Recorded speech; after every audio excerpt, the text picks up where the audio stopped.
भारत माता की गौ माता की गौ माता की गौ माता की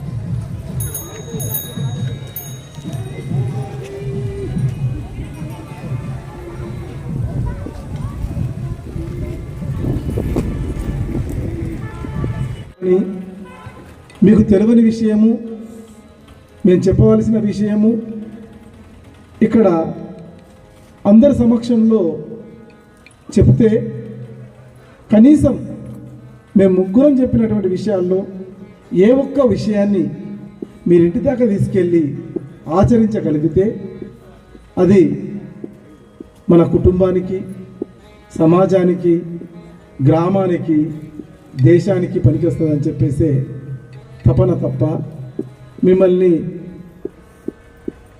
మీకు తెలియదు, మీకు అంత స్థాయి లేదు అని చెప్పడానికి మేము రాలేదు.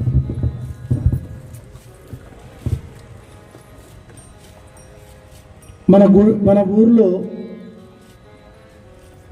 గుళ్ళు ఉన్నాయి. మన ఊర్లో దాదాపుగా తప్పనిసరి ఒక టెంపుల్ మాత్రం ఉంటుంది, ఒక్కటనే ఉంటుంది, 4-5 లేకున్నా. ఎంతమంది టెంపుల్కి వెళ్తున్నారండి?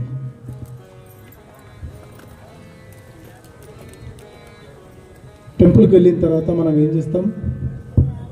ప్రదక్షిణ చేస్తాం, దండం పెడతాం, అయ్యగారు తీర్థం ఇస్తాడు. కొంచెం మన దగ్గర డబ్బులు కనుక ఎక్కువ ఉండి మనం ఆయన యొక్క హారతి ప్లేట్లో డబ్బులు వేయగలిగితే అతను ఇంకాసేపు ఎక్కువ మంత్రాలు చదివి హారతి పట్టుకొచ్చి మీకు తీర్థం పెట్టి పంపిస్తాడు. అంతే కదా, ఇంకేం జరగదు అక్కడ. మనం మొక్కుకుంటాం, నాకు ఈ పని అయితే ఇది నేను ఈ కోరిక నెరవేరితే నేను కొబ్బరికాయ కొడతా, లేకుంటే ఇంకా అది చేయిస్తా, ఇది చేయిస్తా అని చెప్పేసి. 2000 సంవత్సరాలకు పూర్వము క్రైస్తవ మతం లేదండి. 1400 సంవత్సరాలకు పూర్వము ఇస్లాం మతం లేదండి. ఆ క్రైస్తవులు, ఆ ఇస్లాంలో ఉన్నటువంటి ఇస్లాం మతస్థులంతా ఎవరిని మొక్కిర్రు? ఆ 2000 సంవత్సరాలకు పూర్వం ఎవరిని ఆరాధించిండ్రు? అది ఎప్పుడైనా గమనించిండ్రా? మనము ఎప్పుడూ గమనించాం. ఎందుకంటే దైనందిన కార్యాలను మనం చేస్తున్నటువంటి పనుల్లో మన కుటుంబం ఈదడం కొరకే మన తపన. మనకు దేశం గురించి కానీ మన ధర్మం గురించి కానీ దాదాపుగా పట్టించుకుంటాం కానీ పట్టించుకోము. ఎందుకంటే మేము పట్టించుకుంటామని చెప్పేసి మీరు అందరు ఉన్నారు కాబట్టి ఇక్కడికి వచ్చిండ్రు. ఇక్కడికి ధర్మం కోసం, దేశం కోసం పట్టించుకొని నేను ధర్మ నిరతిని కాపాడుతానని చెప్పేసి అన్న వాళ్ళే మాత్రం ఇక్కడికి వచ్చిండ్రు. అయినా మరి మాకెందుకు చెప్తున్నావు?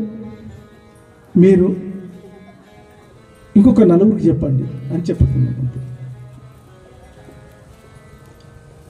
అయితే ప్రతి ఆదివారము బైబిల్ తీసుకొని వెళ్ళినటువంటి ఆ క్రైస్తవుడు అక్కడ బైబిల్ వాక్యం ఒకటి చెప్తాడు, తర్వాత మనల్ని అంటే హిందువులను ఏ విధంగా మతం మార్చాలని చెప్పేసి వాళ్ళకు సూచనలు, తర్వాత వాళ్ళకు ట్రైనింగ్లు ప్రతి ఆదివారం జరుగుతాయండి.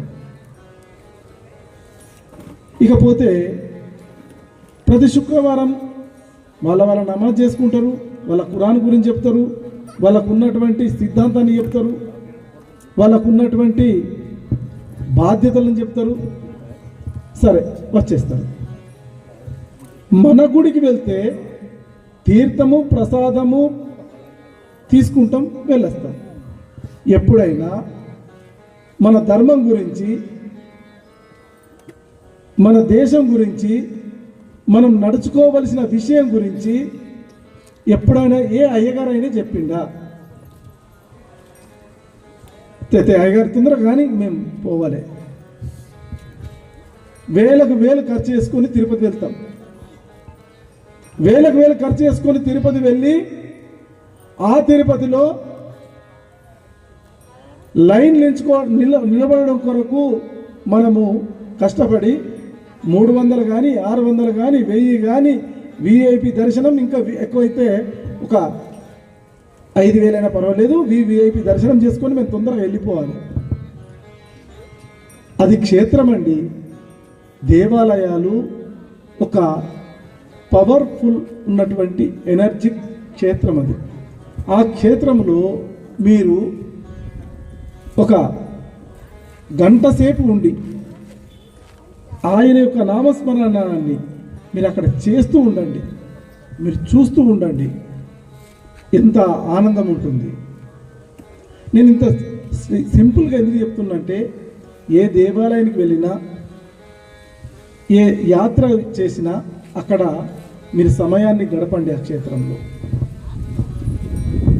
ఆ క్షేత్రంకు ఉన్నటువంటి వైభవాన్ని గడపండి. చివరిగా మీకు ఒక విషయం చెప్తా. రేపటి నుండే కార్యాచరణ ఇక్కడ ఉన్నటువంటి వాళ్ళు మీరు చేస్తారని నాకు నమ్మకం ఉంది. మీ దగ్గర ఉన్నటువంటి దేవాలయాల్లో